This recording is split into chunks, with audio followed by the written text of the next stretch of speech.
திருச்சி சிறையில் நடத்திய உரையாடலில் இவரை கூலிப்படை வைத்து கொலை செய்ய போவதாக கிடைத்த தகவலால் 2013ஆம் ஆண்டு மார்ச் மாதம் 22ஆம் தேதி தமிழ்நாடு தலைமைச் செயலாளரை சந்தித்து இது பற்றி முறையிட்டிருக்கிறார் என்ற தகவல்களும் வெளியாகின.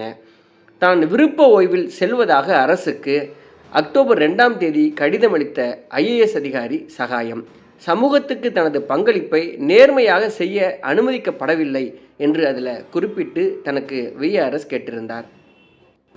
விருப்ப ஓய்வு பெற்ற பின் சகாயம் ஐஏஎஸ் அவர்கள் மக்கள் சேவையை தொடர அரசியலுக்கு வந்தார். அரசியலுக்கு வந்த பின்பு அவர் பேசியது, தற்போது தமிழகம் ஊழலால் மாட்டிக்கொண்டிருக்கிறது. எனவே அதை மீட்டெடுக்க புதிய மாற்றத்தை நோக்கி நாம் செல்ல வேண்டும். எனது 29 ஆண்டு அரசு பணிகாலத்தில் நான் மிகுந்த நேர்மையாக பணியாற்றியுள்ளேன்.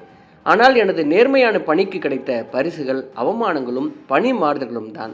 மதுரை கலெக்டராக பணியாற்றிய போது கிரானைட்